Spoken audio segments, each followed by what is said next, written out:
Hey friends! Hi, I'm Julie. I'm Robin. We're from On the Pot in Salina, Kansas. Salina, America, out In the middle. Fold them out this way, fold them out that way. That's where we are. We have this cool project for you today. We're gonna do this project today. Reindeer. Together with you. Yeah, it's gonna be awesome. We're gonna walk you through it. You can see how it all works and all the jazz. Print out the project sheet. Yeah. It tells you everything. All the important details. Everything you need to know. And we'll do it step by step.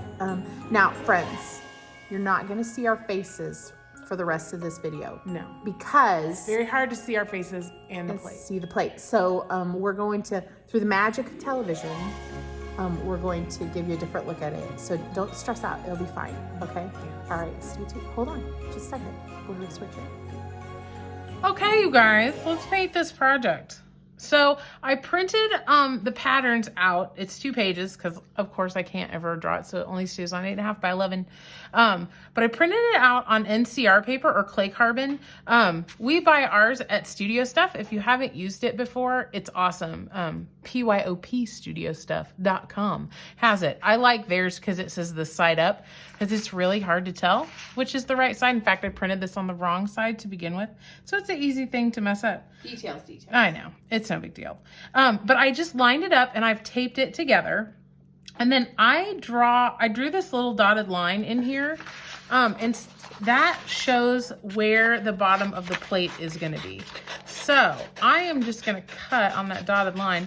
I think it really helps the customers get things lined up right. Cause you know, the floating heads, they happen. And so I started giving people this little guideline to where to line it up on their plate. And it's helped a ton have things come out nicely. So yeah, you can just line it up at the bottom of your plate. Things are crazy right now. So do not stress if you don't have this plate in stock. You can use this on just about any dinner plate and make it work. So, you know, because we're living in the crazy times. Or if you want to put it on a platter, just blow that pattern up. Yeah, this would totally work on a platter. Just blow it up. Yeah, make it bigger. Make it bigger. Make it bigger. You can do it. We all have the technology. Okay, so we're going to get this thing on here. And I'm just going to use a pen. A pen works great. Usually we give our customers a red pen so they can see where they've been. But I've decided to up my level of difficulty and go with this blue pen because I forgot to bring a red pen up here.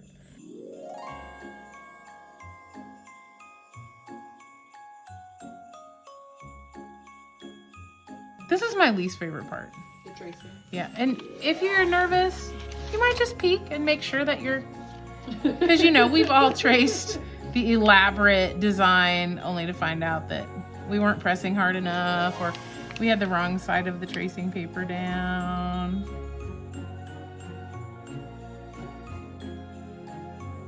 The only thing that I'm not going to trace to begin with are the eyeballs, because we're just going to paint over those because that's silly to paint around those.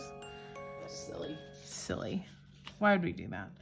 And what we'll do is we'll just save our pattern. And when that part is dry, we're just going to cut out enough of our reindeer that we can line it back up.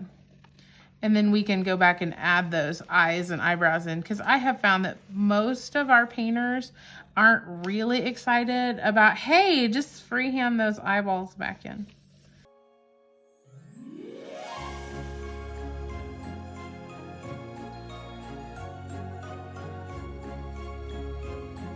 Okay, there we go. We've got him. Good job. We've got him on there. Okay. My theory, we're going to put the words on last because I don't know why. Because usually I put the words on for our customers. I'm not going to do that for all of you. Dang it. Because, you know, you'd have to... It's fun if Julie just showed up at You'd have to mail it here. Okay, so we're going to start with Golden Retriever. It could be but it could be an elaborate road trip. We'll just drive around and write on people's pottery. Yeah. I like it. Okay, FS 2350. You guys know these numbers. I don't. This is number 59 in our world. But Golden Retriever is what we're going to use. And we're going to paint the antlers and the inside of the ears. And you guys, the number 6 round brush is my favorite thing. It's just the right size. Not too big, not too small.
Okay, we're gonna paint chocolate mousse I love this color. on his head. It's 2366, if you need to know that.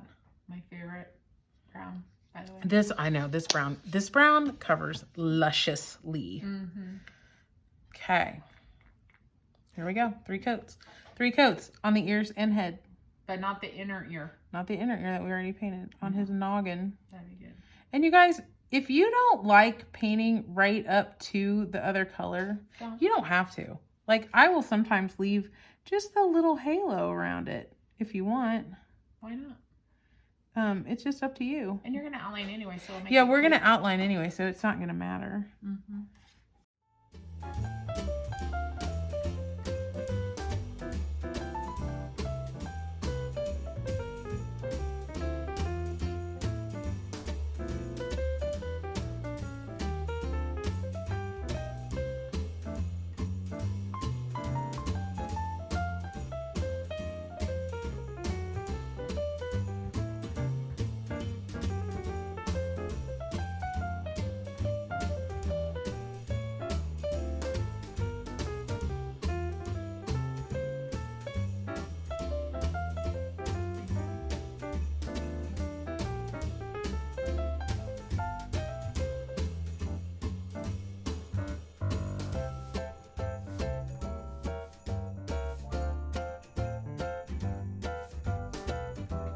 Okay, so we are gonna load this brush up, guys.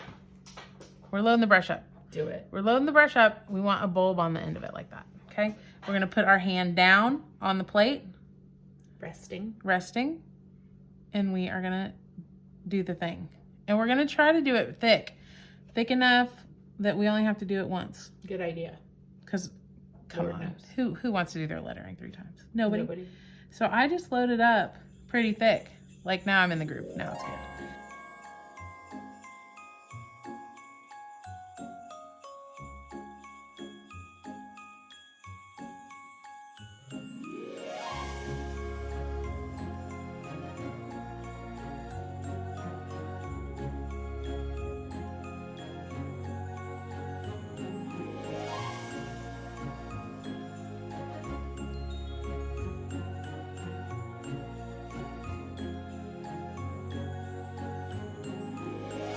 Now, you used red speckles on his nose, the blazonberry, Yeah.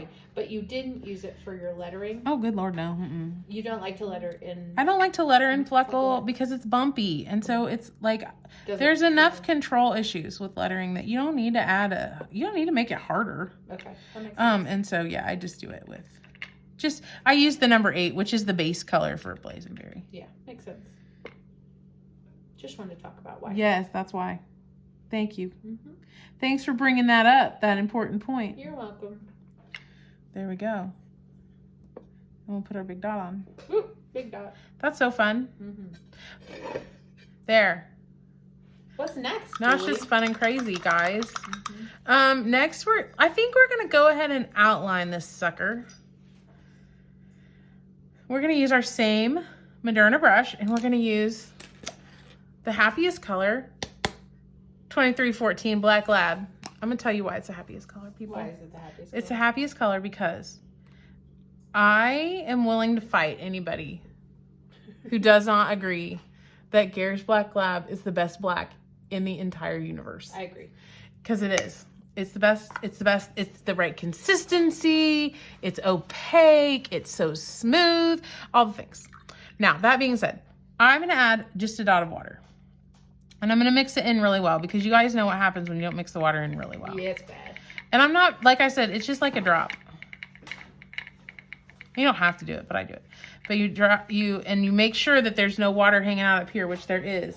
You dry that off because you know what happens. You touch your plate and it goes, and then there are cuss words that happen. And we're trying not to do that because it's a family show. Yeah. Okay, so we're going to start with our outlining. Okay, and I am a fan of the double outline, and I'll show you what I mean about that. Oh, you know what I should do first? Time out. If you want to go ahead and add your eyeballs back in, you can do that. Oh, that's a good idea. And what I'm going to do I'm kind of going to decapitate him. Well, I'm going to de-antler him. I know. But it's going to be okay. Okay. I'm just going to cut him out. Just this part. My nose is pretty dry. Okay, you can lay this back on like this. Like so. And then you can take your pen.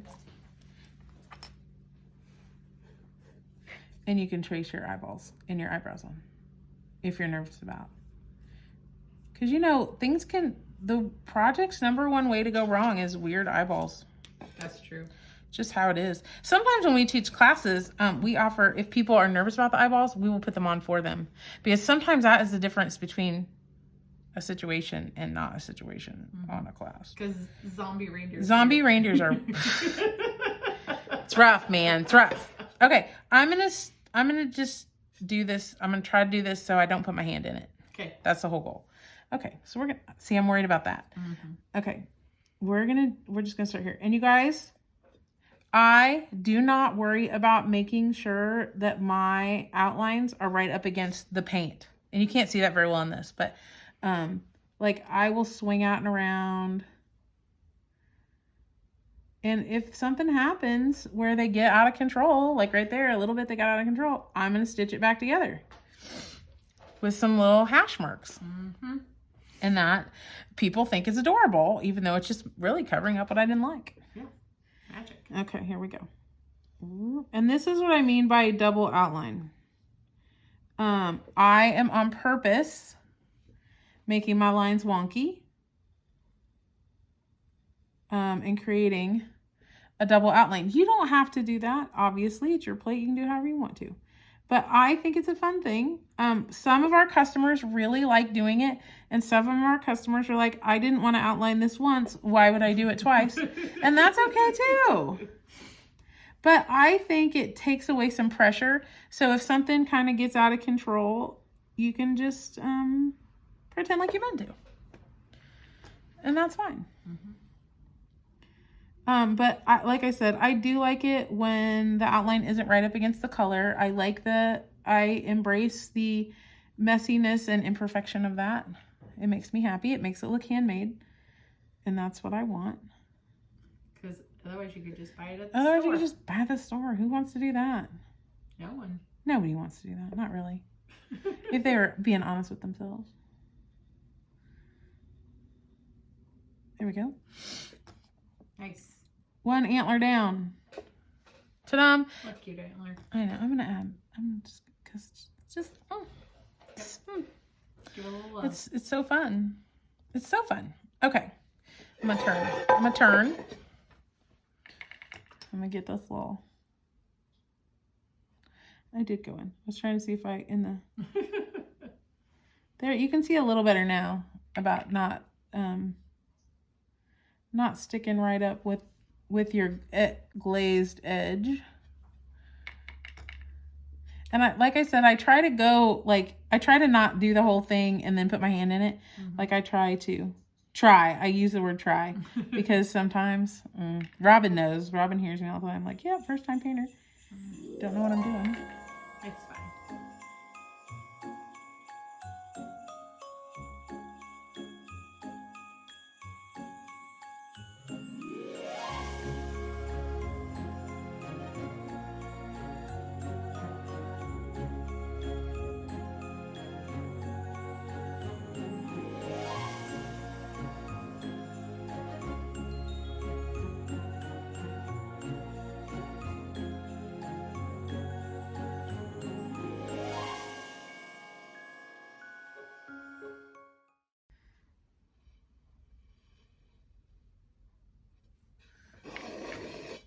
Oh, and friends, while you're outlining, I'm just going to tell you the secret that there are two kinds of people in the world.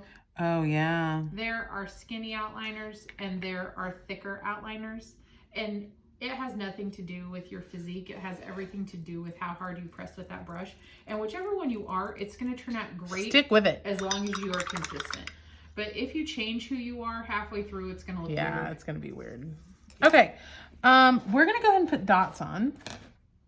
We're using dots. Lime Ricky 2303. Woo woo. Okay, I'm gonna tell you a secret. Nobody knows this yet because we haven't told anybody yet. I'm gonna tell you a secret about the Ticonderoga Laddie pencil. You can order them on the Amazons. Okay, they're thicker than a regular pencil, which also means they have a bigger eraser. And you know what that means? You get better dots. So, or maybe not better dots, but you get, look how fun those are. So we've ordered some Laddies because we do love an eraser dot. Yeah. So literally she's just like dipping that eraser. Dipping it in each time. Very important not to let anybody use the eraser. Oh no. That's why we never sharpen the ones that we only use the eraser on. Yes. And you guys, oh, that was fun. It's fine. Everything's fine. I kind of go with the 5 on a dice theory. 1, 2, 3, 4, 5. So out, in, out, in. It doesn't always work out like there. I felt like there needed to be a dot. Sometimes your heart just tells you there needs to be a dot. But it's a good theory to stick with. I like that you're just going for it if they're on that edge too. Well, and it will run a little bit. Don't stress. It's fine. I stressed about it the first time, then it came out. I was like, oh, well, that was no big deal. And customers love doing eraser dots. Yes, because they're so fun. They are fun. And you only have to do 1 coat of them. You do. Which is the best part. But you do want to have plenty of paint in your palette in order to get that dot. I don't know if you can see my palette, but yeah. You need a pool. Yeah. To dip. Because if you just have a tiny amount, you don't get as good a dot. This is a time when overpouring is good. Yeah. And everybody deserves their time to shine, and this is mine. Yeah.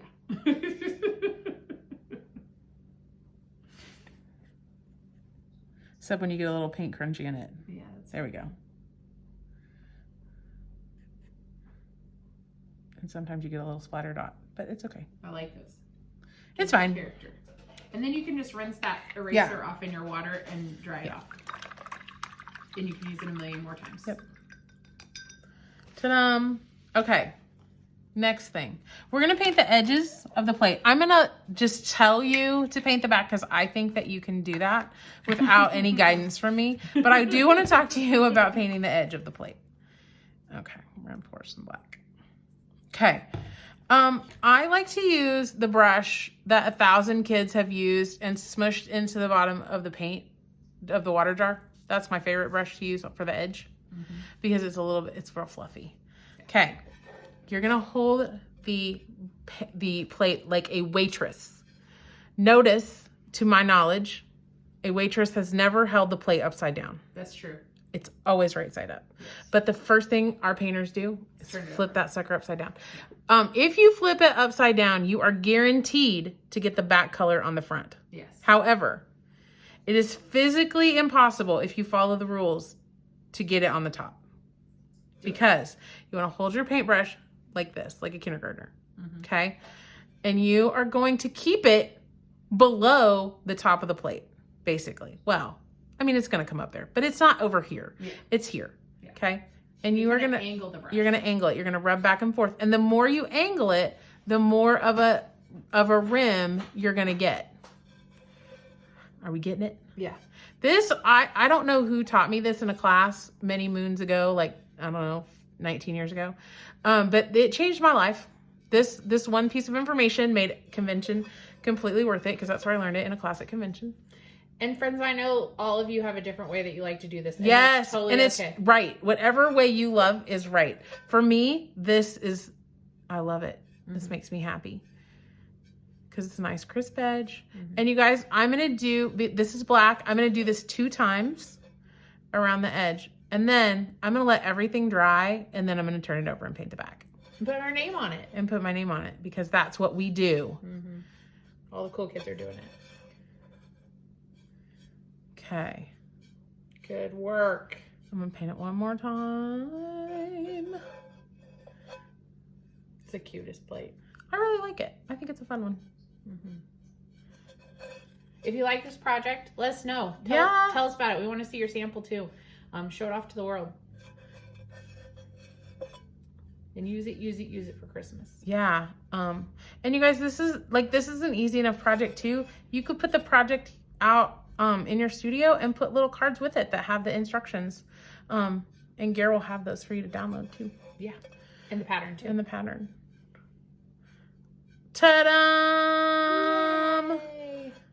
Reindeer plate. Good work. You guys, thanks for joining us. It was really fun. Have a great afternoon or evening or morning, depending on when you're watching. Whenever you're watching. We'll see you later. Bye. Bye.